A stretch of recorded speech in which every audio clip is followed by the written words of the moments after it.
Hello guys, welcome to XMS tutorials. In this video we are given a question of an electrical circuit with resistors connected in series. So on the diagram we are given the 4 ohm resistor, 2 ohm resistor, 3 ohm, then there is an ammeter which is connected here. Then we have our battery here which supplies 12 volts. So here's the voltmeter which is connected to measure the potential difference across the battery.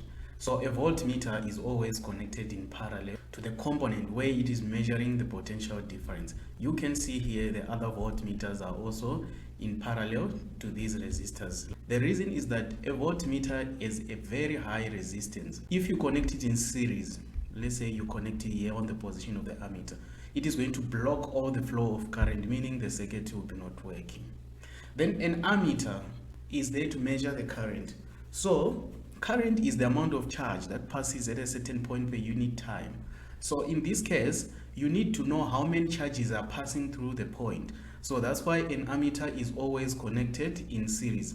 And it is also a negligible resistance.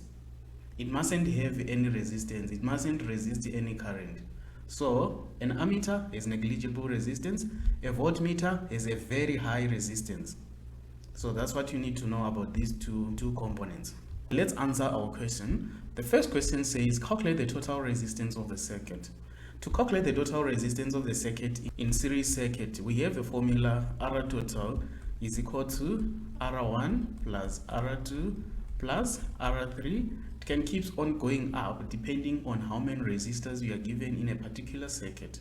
So in this case we have 3 resistors, so I'm going to end on R3, where R1 I'm taking it to be 4 ohm plus R2, that's a 2 ohm, plus R3 which is 3 ohm.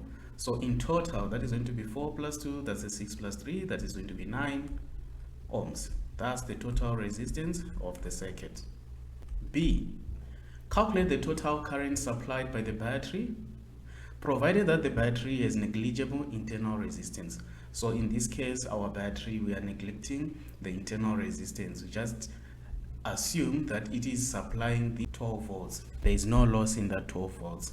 To calculate that, we are going to use Ohm's law. V is equal to IR, where our V is the voltage supplied by the battery, which is 12 volts. Then our I is the current that we are looking for. Then our R, we are working with the total resistance of the circuit because we are looking for the total current of the circuit. Then we are going to divide by 9 both sides. So our current is going to be equal to 12 divided by 9.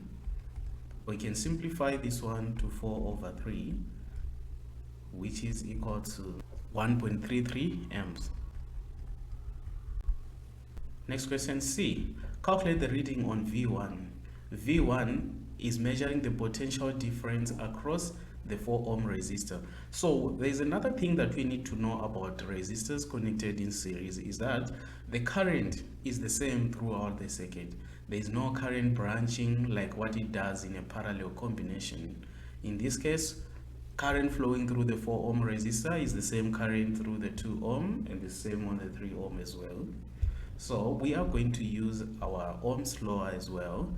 So this is going to be V1 is equal to IR, where our I is the current, which is 4 over 3. I'm going to work with 4 over 3. Then multiplied by the resistance, which is 4 ohm resistor.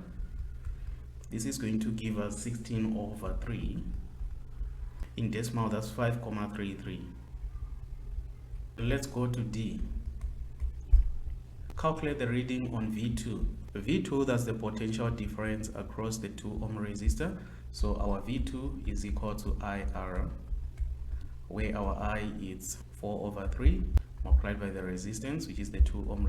This is going to give us 8 over 3, which is equivalent to 2,67 as a decimal. So that's 2,67 volts. That's the potential difference across the 2 ohm resistor. Let's go to E. Calculate the reading on V3. V3 is the potential difference across the 3 ohm resistor. So we are going to apply the same formula.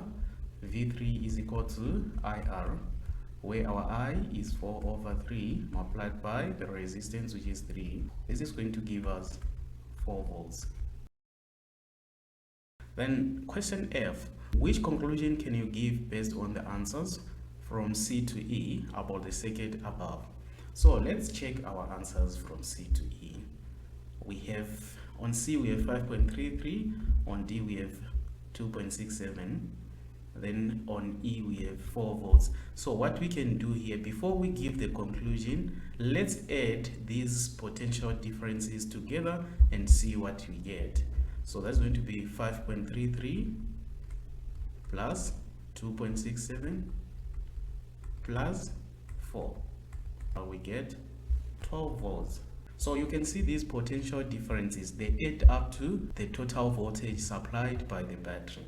So on our conclusion, we can say resistors in series are potential dividers. That's what we can conclude. So that's how we can answer this question. Thank you guys for watching this video. If you are still new on this channel, please don't forget to subscribe, like and share.